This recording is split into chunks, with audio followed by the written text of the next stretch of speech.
Kicking it with KeKe. Kicking it with KeKe.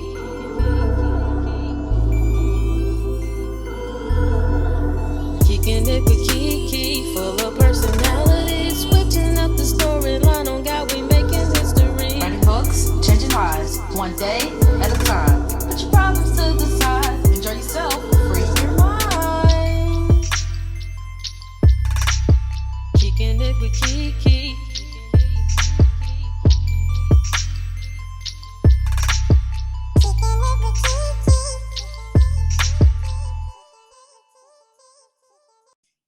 Thank you for tuning in to another episode of Kicking It with KeKe, life, love, and all that other shit. I am your host, KeKe Chanel, award-winning author, lifestyle blogger, and certified life coach. Y'all already know what we do at Kicking It with KeKe. It is all about self-development and mindset. And today, my special guest, Miss Trina Carter, founder of Incapable Bondage Foundation, is here to talk to us about our leveling up mentally, emotionally, spiritually, and we're just going to get into the topics that we get into today. So thank you guys for tuning in. Katrina, thank you for joining me today. Thank you for having me. Absolutely. I like to give my guests the opportunity to tell everybody who they are. I just told them that you're the founder of Incapable Bondage Foundation. So just tell a little bit more about who Trina Carter is. Sure. So I am Katrina, as KeKe said. I'm an advocate for domestic violence, mental health, and trauma. I've been on this journey for about 3.5 years now, just to spread awareness to not only domestic violence, but mental health and trauma as well as it affects our community. So I push and push and push to bring awareness so we can know that we are not alone. And I always tell everyone that healing is a process that takes reliving what has hurt you to walk in your purpose. And if you follow me, you will see that I'm walking in my purpose right now. Absolutely. I love that. And I know that healing is a process, especially when it comes to some type of trauma and grief, because I'm still healing from some grief that I have. My family and I, we suffered a great loss in 2020. So, I understand completely about healing. You have to do it in your time, but it's something that you want to get out of. Like you have to want to get out of that being stuck in place or that darkness. Yes. So tell everybody about, Incapable Bondage. How did that come about? Like, tell us about the organization, the foundation. Sure. So Incapable Bondage came about. I was in a domestic violence relationship for 8 years. I've been out of that relationship going on 10 years. I've been out of that relationship. But just because I got out of the relationship does not mean that I didn't bring some things with me. Right. So I actually met my husband. We had a great relationship, but there were some things that was going on with me that I did not quite understand. Things as far as some people may think is normal, right? I'm gonna go to the grocery store during rush hour. I always use Walmart as the example because Walmart is very busy, especially during the holiday times. I was not a person that could go into those type of stores when it was very busy. I had lived my life this way for so long. I thought it was normal, growing up living in the city. I grew up down south, but living in the city, everything is 24 hours. So when I left my domestic violence relationship and moved back home to Mississippi, I had to get used to, like all Stuff these closing people up. in the store. Right. I was like, okay. So I would panic, right? And so my husband was like, what's wrong with you? Like, this is normal. This is normal stuff that people do all the time. But I was like, I cannot, I can't do it. And so we ended up leaving Mississippi and moving back to the DMV area where I was a little bit more comfortable. Of course, my norm, going to the stores late. And so my husband said to me, he was like, Trina, I need you to stop, baby. I need you to stop and I need you to look at what you're doing, what's going on.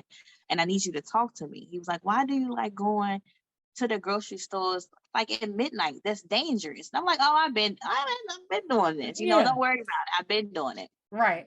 And so that was like 2019, you know, stuff started hitting. And then, you know, COVID came like towards the end of 2019. Right. So the earlier part of 2019, I said, okay, I'm gonna try to figure out what's going on with me.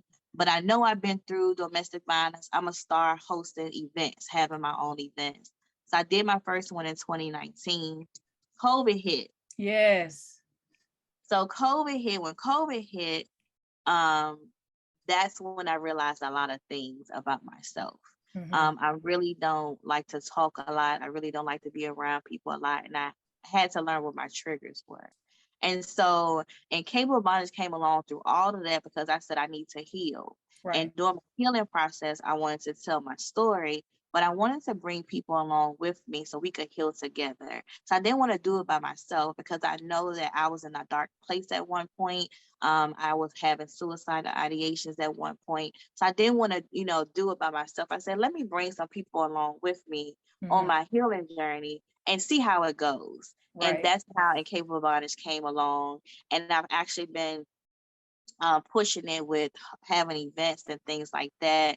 But Incapable Bondage is my baby. I am so attached to it because I love talking to the women. I'm trying my best to get some men to come and heal. That's hard, right? That's very, very hard. But I'm so very thankful for the women that have come along with me, the kids that have been able to heal. And just speaking and telling your story is amazing when you're healing. You may think that you're the only one going through it. You're the only one going through it because that's your life at that time. You're isolated. But when you start speaking, you'll know. They be like, girl, yeah, I went through that. That happened to me, you know. And so you start to heal and things start going the way that it should go. So that's how I can talk about Incapable Bondage all day, but that's how Incapable Bondage came to be. And I love that. I love that because those safe spaces, we need more of them. And I like safe spaces that's operated by people who have been there, that can relate, that has some type of empathy and compassion because they know how it feels to be in someone's situation. And so I love that. And let's talk about mental health for a minute, because I believe that our mentality plays a big part in our healing journey, as you call it, because I love that you call it a healing journey, because it is a journey and not a sprint. Like you have to be able to make like pit stops along the way, find out your triggers. First, you have to acknowledge that there's a problem. There you go. There you go. And then you have to figure out the trauma that's causing the problem. Exactly. And then figure out the triggers, work through them, and then find your process. And not every process will be the same. What works for you may not work for me. And that's what we have to start knowing with mental health. I always talk about our community because honestly, in our community, we don't like to talk about it. We don't like to acknowledge the fact that therapy is okay. Yes. I have been diagnosed with PTSD. I have anxiety, a little OCD. But with those three things, I have panic attacks every now and then. I seem to isolate myself. I also suffer from depression.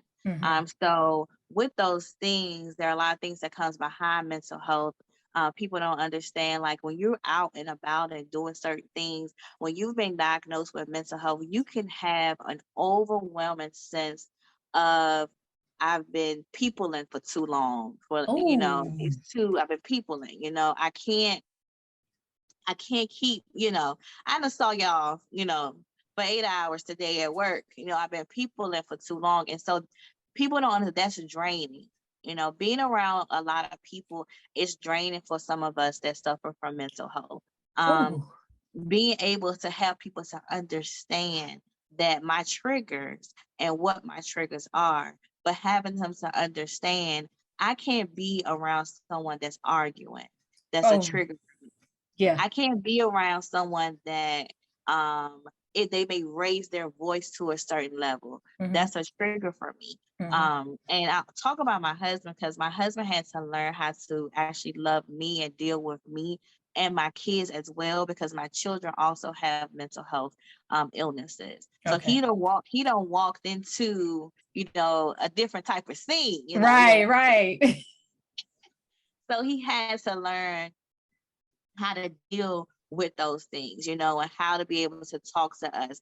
And of course, men are like, I'm a man, you know, I'm a man, I'm a, and I told him I'm not taking away from anything with you being a man, but I'm saying you have to be a little bit more gentle with me. And Yeah. so mental health, I tell people all the time, some of us, 9 out of 10 chances, have had a traumatic experience. Your Mhm. traumatic experience was not at the extreme of my traumatic experience, but something has happened along the way to change the way you may look at a person, to change the way you may think of people. And so that experience alone is the reason that you have to learn how you respond to certain people. Mhm. Um, One thing that really set me off, and I didn't realize it again when COVID hit, but I was still working in the office at the time. Mhm. I had talked to my abuser in years, and we have Mm. a child together. I haven't Okay. talked to him. Mhm. But I was on social media talking with one of his sisters, as he called her, his sister. And I was like, she was cool, everything was fine. She never mentioned him in any shape, form, or fashion. Mhm. This particular day, she decides to DM me and say, hey, I talked to such and such. I think it'll be a good idea for you to let him see his son. Okay. I blocked her immediately, right? And I Mhm. thought by blocking her, I was That would be the good. end of, yeah. I was good. Um, Within that same, I came home, I told my husband, he was like, okay, you good? Me, I'm good. I'm good. Mhm. The next day, my coworker, she was really pressed about the mask and things like that. And so we didn't have a mask mandate because our cubicles were so far apart. Got So it. we didn't have to have the mask on. And so she had her phone up and she had her phone. You know how you can tell when somebody's taking a picture. So she was standing. Uh-huh. I didn't think about the COVID situation. Mhm. I thought that she knew my abuser. I Oh. thought that she knew his sister. Mhm. So immediately I went into panic mode. Immediately. A week before that though, I had talked to my therapist and he put me in group therapy. And this is how God works because God knows what's coming down the pipeline. I tell him he knows Right. what's coming. Yes. So I was in group therapy and I'm in group therapy and I'm listening to them like, okay, whatever, whatever. Right. So I thought that she was taking a picture, but immediately I went into panic mode, Mhm. right? And I'm in group therapy and I'm panicking and I'm telling them, I say, well, she just took a picture and his sister just called me the other day and on Facebook and I'm spiraling at this point, Yeah. right? And so I'm crying and I'm telling my in group therapy and they're like, Katrina, are you good? It's okay, Katrina. The therapist that was on the in group therapy, he said, I want you to hang up because I'm about to call you. He Hmm. said, Katrina, you are 45 minutes, which I was 45 minutes from home. He said, do he know where you work at? I said, no, but it's a car parked outside. It's a car parked on Yeah. the corner. Your mind And started playing tricks. Yes. I said, and she probably done sent him the picture to let him know where I'm at. Mhm. And he was like, I need you to go home. He said, I'm going to stay on the phone with you, but I need you to go home. I Mhm. said, no, I'm okay. I just need to cry it out. He said, no, I need you to go home. I need you to get in your bed and I need you to let your brain rest. He said, you have been triggered Yep. and you are spiraling right now. And the only way that you're going to be comfortable is if you feel like you're in a safe Safe space. space. Yep. I tell that story so people can understand that anything can trigger you. My Yes. coworker knew nothing about my Right. abusive relationship. Right. He knew nothing about the conversation I had 24 hours before. Mhm. She knew nothing about that. I even filed a complaint against her. And I'm being honest, I even filed a complaint because I thought she took a picture of me. Wow. All of those things happened because I was stuck in my ways of not trying to heal myself, not wanting to know, okay, Katrina, what are all of your triggers? Right. What Mhm. are some things that you've been through that you don't like? Right. We don't talk about it so you can learn those things. Mm-hmm. My son has anxiety. He has generalized anxiety. He used to have generalized and separation anxiety. So imagine being 8 or 9 Right. and having both of those things, right? Mm-hmm. And so with my son, I felt like a bad mom, but I was also that Black mother that was in denial, and I thought that they were stereotyping him. Mm. I said he's a boy. Mm-hmm. Let him be. He's a boy. And so that the school had to sit down and say, Miss Carter, I need you to let me know what traumas your son has been through. What is it that you guys have been through? So I said, well, he ain't been through nothing. This means he ain't been through nothing. Mm-hmm. You know, I mean, me and his dad, we was in the domestic, and so she said he has been through something. Yeah. His parents' fault. Yep. I said, but he ain't see it. He may have heard it. He ain't see it. Mm-hmm. My daughters, they ain't see it. So she said, well, what did you do? Why do you think they didn't see it? Because I put them in a room and me and him had our, Separation. So she said, no, he went through it too. Mm-hmm. So she said, tell me what would happen. So I had to let her know, like, well, I had black eyes. She said, so you don't think that he saw those? No, because I covered them up. She said, I need you to stop and think about it right now. He saw them. He saw you crying. Mm-hmm. He saw it. So I had to go back in time and think about, damn. Yeah. KeKe, my routine for 4 years out of the 8 years me and her was together. I would go to work. I would come home. He would leave and go do whatever he do. I see him the next morning. Mm-hmm. He made sure the kids was fed. He would make sure they would take a bath. But when I got home from work, KeKe, I was in the bed. Right. I didn't interact with my babies. Just exhausted mentally, emotionally. Yeah. Couldn't do it. Couldn't do it. They would come get in the bed with me, and that was the interaction that they would get. I didn't know what I was putting them through. Right. Because I was just tired. I thought it was me working. And then I'm trying to make for sure that I'm home by 6. I didn't have no car. Oh, wow. I had to catch the metro. Right. Unpredictable schedule. Yeah, but if I was late, there were consequences by me not getting home on time. So all of that ties into my son and his anxiety. My daughter, she has depression really bad. And with her, I didn't know what was going on with her when she was a teenager because she was acting out. And I'm like, why are you acting out? Look. I'm like, look, what's the deal? Like, yeah. right? But she was not able to express herself and what was going on. So she would act out. She ran away a couple of times. She was into, jacked up relationships and things like that, missing school, all of those things that were going on.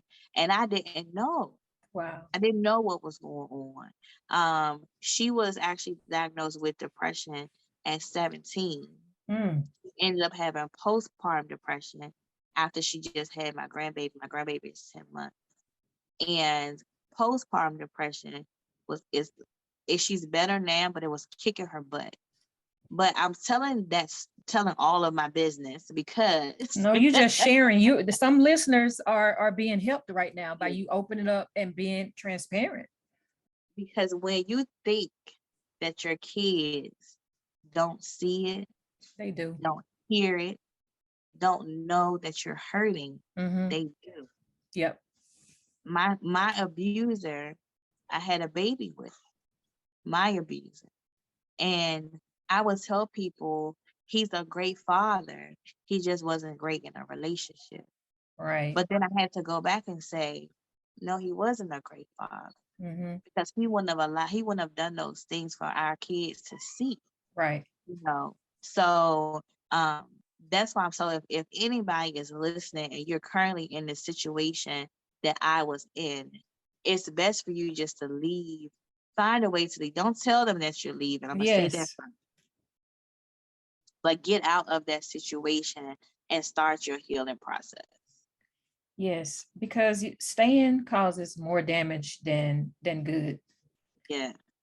Honestly. And I mean, I have been through some things in my life, but one of the things that I think I still haven't been completely healed from is my family had a restaurant and I was in the back using the laundromat because I was, trying to get all of the clothes done. And we only had one washer and dryer at the house, but the store had multiple. So I'm back there bringing all the clothes. And so a family friend, he was there every day.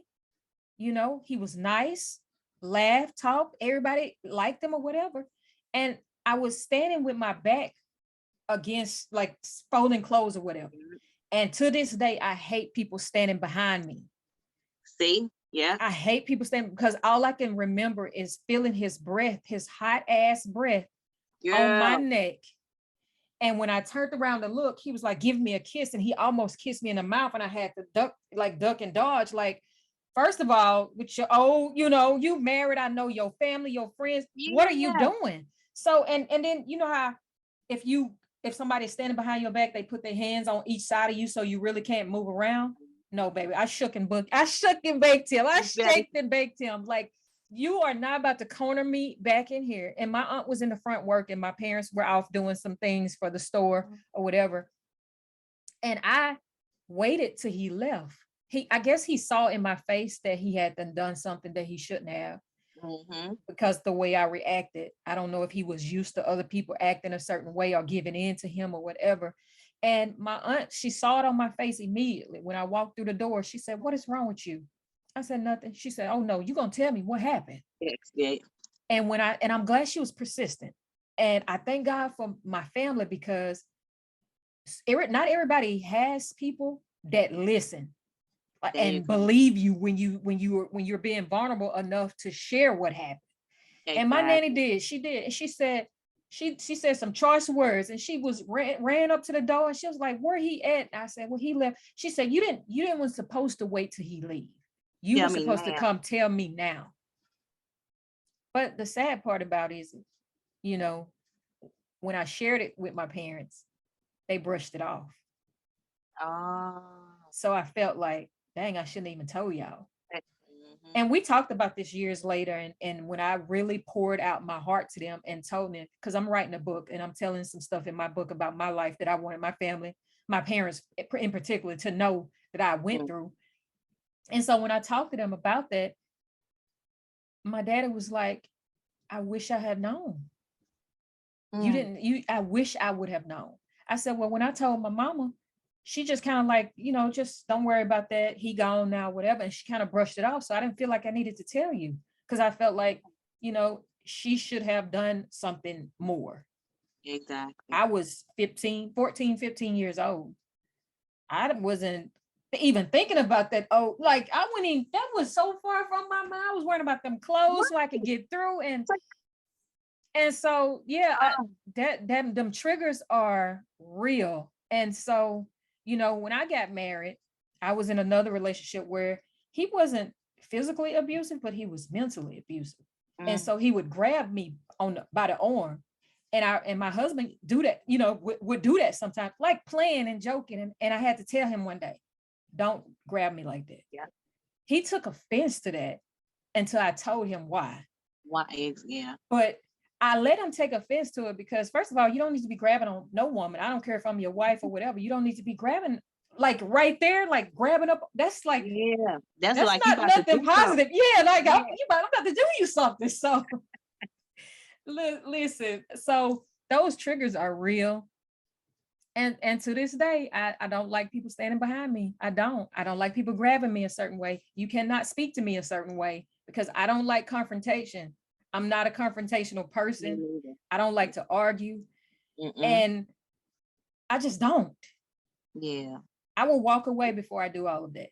it And puts you so in a bad headspace, and it when you have does. to, hmm it And puts some you. people feed off that. Some people like to argue. They get off on that. They like to tear people down. I don't, Yeah. I'm not about to be in your presence doing that. If we gotta go through all that, then me and you don't need to talk. Because at Even the with end of the friends, if somebody do them wrong or whatever, yeah, we're gonna talk about it, but I don't need you to constantly bring it up and tear that person down. No, exactly. let's just let it go. Let it go. Mhm. You know, if that person made you feel a certain way and you're not gonna go to them and talk to them so they can make it right or y'all figure it out, I don't want to keep hearing it because that triggers me. Exactly. Yeah. Oh yeah. And I talked about that last night when I was on the on live. Mm, And I talked about that because a lot of times what we do in our community is we brush it off. yep. We don't say like this is what happens, this is what's going on. We don't bring it to the forefront at all, Mhm. because if we bring it to the forefront, then that means that we have to say this is what's going on, this is what happened, You have to deal with it. And Mhm. I talk about it because I know of a lot of people that have gone through, worse situations, and they have told somebody and nobody did anything. Yep. Something happened to me at 12, but I had a safe space for me to go and tell my aunt, and Mhm. she took care of it.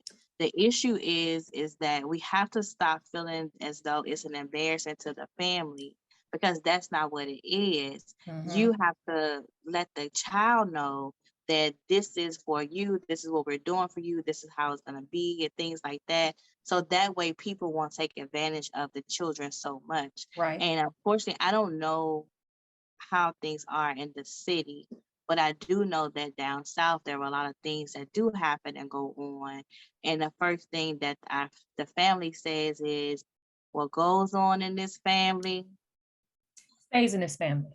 Yeah. Because I'm in Louisiana. And it's here is what goes on in this house stays in this house.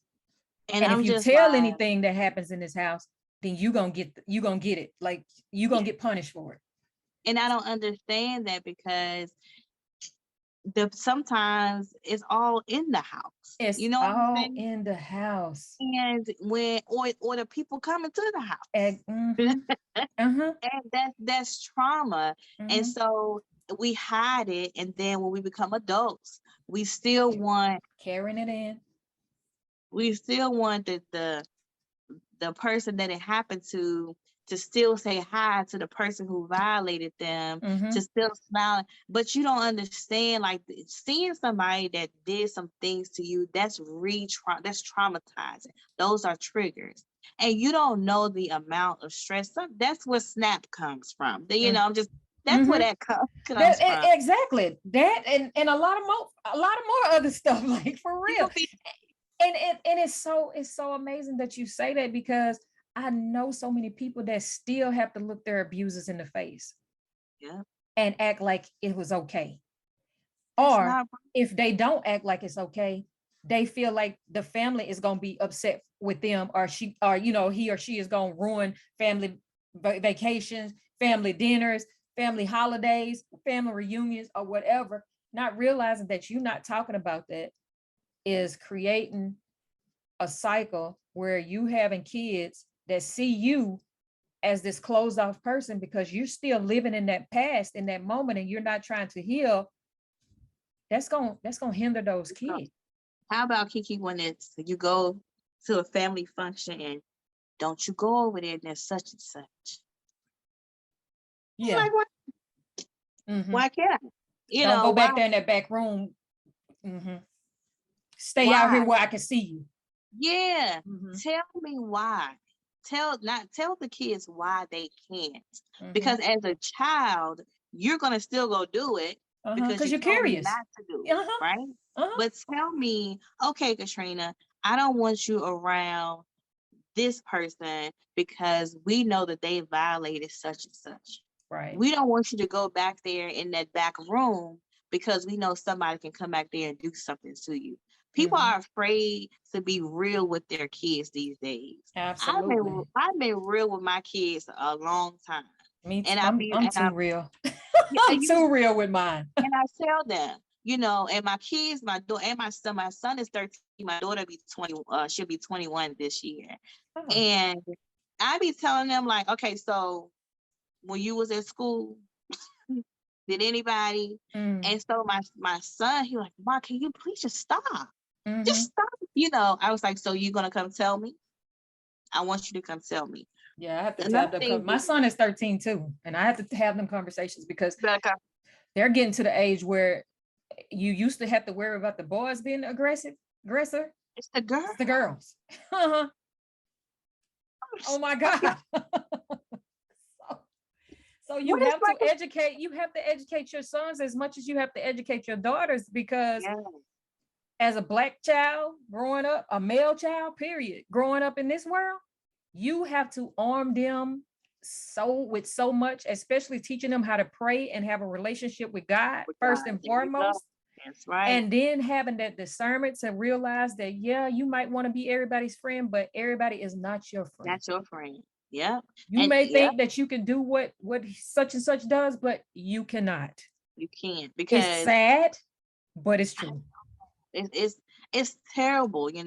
My son is pretty much, I guess I'm gonna say a loner, but he pretty much, stays to himself. And at one point I was like, oh yeah, he did. Then my husband was like, he gotta interact with people. You can't save him. Yeah. Yeah. He got to have some social interaction. Right. Yeah. So he has like his friends and things like that. But that's because I was like, hey, talk and do these things. But I don't want him. My biggest fear for, um, honestly, for my son, and I know it's probably people are like, why she think that way? I don't want him to grow up and be like his father. I want him to be more of the man that knows how to walk away from certain things. I want him to know that everything doesn't deserve a response. And Right. that's exactly what I'm trying to put into him right now, because that's how his father reacts to a lot of things. And I want him to know, like, you don't have to react. Sometimes you just can walk away, because like you said, I'm scared that his reaction, that my baby won't come home. Yes. And you have to know that walking away does not make you weak. Exactly. It does not make you less than. It doesn't make the other person superior over you. It just makes you smart. It makes you smart, and it makes you knowing who you are as an individual. Like, you're set apart for a reason. So yeah, we have to, it's sad that we have to have those type of conversations with our babies, but if we don't, this world would chew them up and spit them out fast and quick. Yeah. Yes, girl. Look, we could talk all day about this, because as a life coach, I specialize in personal growth and mindset. I could talk about this all day long because it's near and dear to my heart. I'm passionate about it. I'm an advocate for therapy and counseling and life coaching and things like that. And it's okay to not be okay. The problem occurs when you stay that way, when you feel like you don't have to get any healing, or you don't need to get out of that space. Because I've been in the dark space. I've been to the place where I tell people, no, don't pray for me. You pray for yourself. Oh my God. Yeah. Don't worry about me. Don't worry about me. Worry about yourself. Yeah. But I tell people all the time, I'm so glad that God never took his hands off me, because even in my mess, even when I didn't love myself, he was right there whispering in my ear. You know that you don't deserve this, right? You know that I don't want this for you, right? But I'm gonna let you do what you do, but I'm here. That's the most fulfilling thing to know. God knows what you're gonna do before you do it. Yep. And when I decided to leave my abuser, KeKe, I was on the floor praying. And you know how, and I tell this story because I still cannot understand, but I still cannot believe that it happened. It's like it was unreal. And you know how they talk about, people being possessed and things like that. And so me and him had an argument. And he was in there talking away. When nobody in the house could keep but me and him. He in the living room talking away, right, to himself. But I'm like, who is, like, that didn't sound like him. That was the thing. So he ended up, we had carpet, an apartment have carpet. I'm not supposed to hear you walk down the hallway, but I could hear him walking down the hallway. So I was on my knees. I said, God, please, please, God, if you get me out of this situation, get me out, please, God, get me out. I'm on my knees praying. He took the iron and he threw the iron at me. Wow. When he threw the iron, I was still praying. I got up and looked at him in his eyes. I was like, this is not him. And I threw the iron back at him and he caught it. I said, this is not him. To me, this is not him. But I had prayed. When I threw the iron back at him, KeKe, he caught it. He looked at me and walked away. Wow. Oh, that just gave me goosebumps. Like, ooh. So the God was covering me the whole time. Yes. That night we fought. I had never fought him back the whole time we had been together. But that night I fought him back. That enraged something in him because I fought back. He didn't win that night. I fought back. Right. I didn't even know what girl had bruise. I didn't even know where the bruise came from because it was a big purple. You see him dark. It was it was a purple and black bruise on my arm from him grabbing me so much, doing certain things or whatever, doing that fight. I ain't never took apart a vacuum a day in my life, but the vacuum that we had in the house was took apart because I was fighting him back. Listen. But I was exhausted from the fight. So all I had left to do was pray because I didn't know what to do. Because I actually, in all honesty, thought he was going to kill me that night because I fought back. My only option was to pray. And I try to get women, even if it's men, to understand that you don't have to stay. I know that it is hard as hell to leave. It's hard to leave because in your mind, this is all that you know. You're trying to figure out, is he going to do something to me when I decide to leave? Right. You're trying to figure out where you're going to go. And I can talk who to about trust because they might tell him where you at. Yeah, and the system is a shit. The system is designed to get you out, but the system is not designed to protect you. And this is coming from, I've went through it. The system can get you out. The system can give you those protective orders against them. The system can do all of those things. But one thing that the system does not do and does not put out here is, I have a protective order against him, but we live together. You put me up in a hotel for 24, 48 hours, and then you're telling me, oh, you can go back home now. Yeah, like everything is supposed to be okay. This man used to wait for me outside the apartment. I couldn't go to work. Wow. I couldn't do nothing. So if you get out, have your plan in place. Don't tell them, but just get out of that situation because it's not in these days with everything that's going on. I've seen more cases in the news and things like that of women in domestic violence relationships just not making it out. Don't make it out. Yes. And that is so true. That is so true. I don't know if y'all connected, but I need to connect you and Danny because her organization does the same thing that your organization does. And I think that y'all would work great together. I would love to. I love networking. Yes. Yeah, it's called she has a podcast called My Survivor Voice as well. And she talks about her niece who didn't make it out. Like her niece and her great niece and nephew, like were all killed by the abuser in a domestic dispute. Like, yeah. So yeah, my survivor voice, and she's on Instagram as well. Her name is Danielle. I call her Danny because we family now. We did a podcast episode a couple weeks ago. Okay. Actually, we did two because I did one. She did one for my show, and she did one for Real Talk with Tim. Y'all check out his podcast as well. He talks about relationships and all kind of stuff as on his platform as well. And it is Real Talk with Tim on Instagram as well. But Okay. yeah, I think that would be a great collaboration. Okay. And Danny.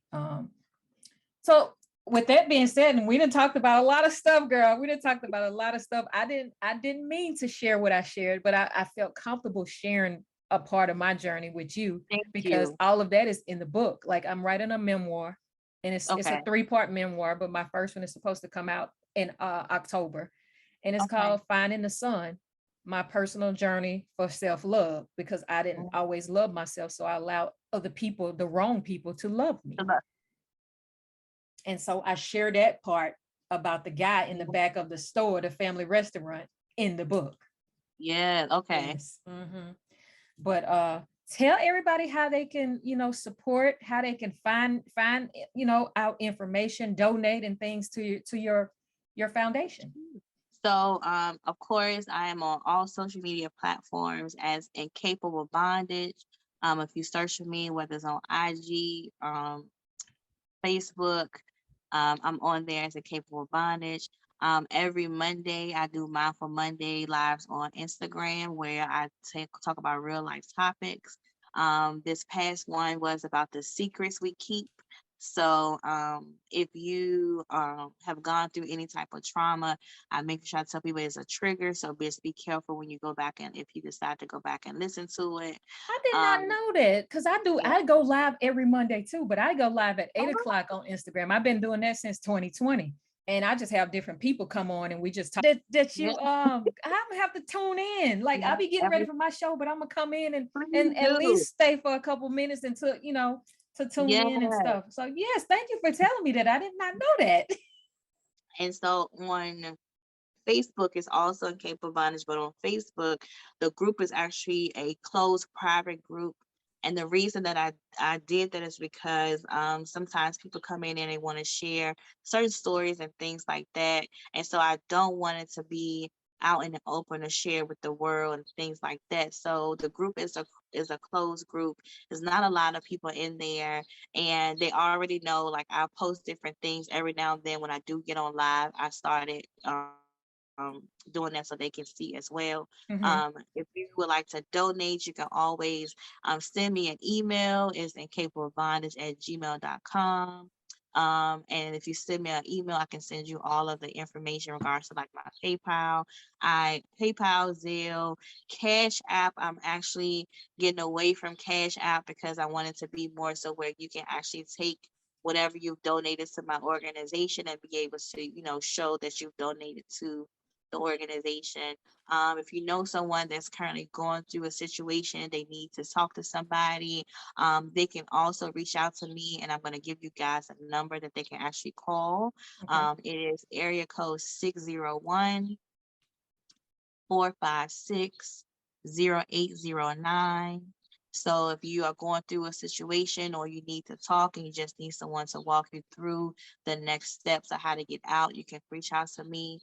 If you are feeling that you are currently in a situation where your mental health is in jeopardy, you feel like you're spiraling or you're going into depression, you can text me as well. You can DM me on IG. I am your friend now, so you'll know that. Yes. So if you're going through a situation, please reach out to me.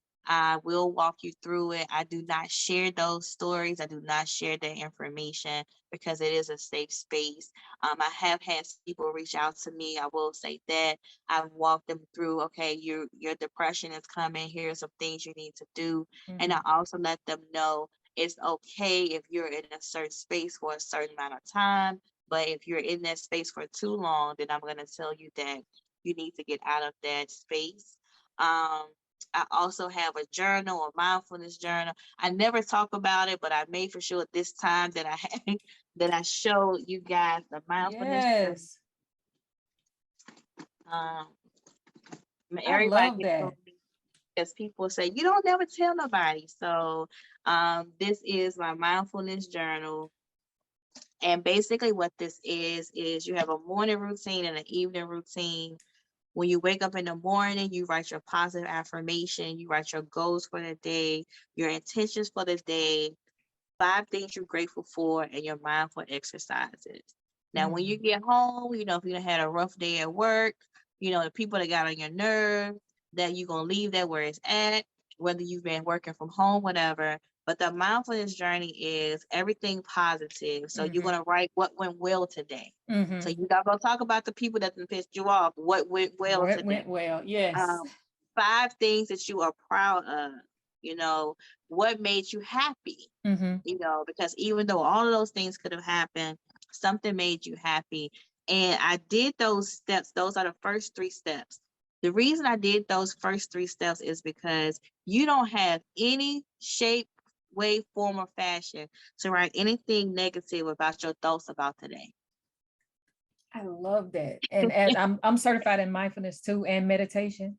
So I love that you have this journal. How can people get the journal? Tell the people how they can get the journal. So get the journal, DM me, email me. That's how you can actually get the journal. Because I'm working on some things on the back end, that is the way that you're able to get the journal, and I send it out to you. Just know that it does not take long to get it if you would like it. And when you get it, I want you to use it. Okay. And the reason I want you to use it is because every day you're going to go through a situation, whether it's positive, whether it's negative. But if you start having yourself to get out of the negativity that goes on, now stuff is going to happen, right? It's life. Things are going to happen. But if you start to actually teach yourself, groom yourself, to say, okay, these are the positive things that are going to happen. This is the positive things out of whatever had happened today. Your mindset changes just by implementing those things and just by being okay. People probably be like, why you woo socks so much? People be asking me, why are you so happy all the time? Why you smile all the time? I said, because I done been through some shit. Yes. So I'm gonna need you. Let me smile. Let me let me feel it, because I go through my depression. Transparency, my depression, I'm coming out of it now. I'm coming out of it. The 4th of July is a trigger holiday for me. My 4th of July doesn't start in July. My 4th of July starts the beginning of June. So that's part of my healing process. So I'm getting out of my depression. I didn't let it take me to where it usually would take me, but I'm coming out of it. And that's why I'm so open to talk about it and want people to know that this is me. I am on this journey. Come on a journey with me. Don't be scared of the humps and the bumps and things that happen, and walk in your purpose. Your purpose doesn't have to be what I do right now. Your purpose could just be you helping a coworker, but walk in your purpose. Make for sure that while you walking in your purpose, you're healing, you're talking about whatever it is that happened to you, and you get to where you're supposed to get to after going through all these little bumps and humps and things like that. So absolutely. I love that. So y'all make sure that y'all go and get the journal. Make sure y'all support. I will have all of the information in the comment box, so you don't have any excuse. So on a personal note, and I like to ask all my guests this question. If your now self can tell your younger self about anything that we talked about today, and we talked about a lot, what would it be and why? I would tell my younger self to love herself more. The reason I would tell her that is because when we get older, girl, we're going to get in some messed up relationships, some messed up stuff's going to happen. But if you love yourself, your hair, your body type, your life situation, love yourself more. Just because your mom left you, just because you and your brother had to basically feel like you were the orphans, but you weren't. Love yourself, girl. Love on yourself. Keep loving on yourself. Toxic positivity into yourself. Because at 16 and 17 years old, I was still searching for love in the wrong places. So it Right. just gets to love yourself more and think highly of yourself, because it's going to affect you when you get older. I love that. And I'm all about that self-love. And I don't feel like self-love should be compromised by anybody. And if anyone is listening and someone makes you feel like self-love is bad or is what vanity or it is selfish, you may want to reevaluate that person's Yeah. position in your life. Like, absolutely. When you're not loving on yourself the way that you love, that you're supposed to, you open yourself up to some things that you just wouldn't otherwise find yourself getting into. Because when you love yourself, you don't put up with some things that other people would put up with. I'm speaking from experience, because when I didn't love myself, I put up with so much hell from people. Ugh. It's called creating unnecessary chaos in your life. Take anybody, so you take the same person, they can have on the same exact outfit and walk in the room, in the same room, and I bet you the one that loves themselves the most will stand out over the person that Yep. doesn't. It's a glow. You just glow different. You move different. You speak different. You walk different. It's just a difference that you have when you exude that self-love. And that all starts with healing from whatever trauma that you've gone through. Yes. So, Katrina, I thank you so much for coming to kick it with me today. It has been a pleasure. You're welcome to come back anytime. Thank Open you. invitation, okay? Open Thank invitation. you. And look, I don't give those out to everybody. So, so yes, I love it. I love it. Before we leave, Kate, is there any, closing remarks or closing words that you would like to give listeners today before we leave off? Just remember again that healing is a process that takes reliving what has hurt you in order to walk in your purpose. I am currently walking in my purpose. So if you need an example, here I am. Absolutely. That being said, guys, you have been listening to another episode of Kicking It with KeKe, life, love, and all that other shit. Until next time, make sure that you heal in your time and not other people's time, because it's your healing. It's your journey. Do it so that you can completely heal, so that you won't have to repeat any steps along the way. I can tell you guys this because I've done that. And if I can save anyone from having to repeat some steps, that's what I'm going to do. So until next time, bye guys.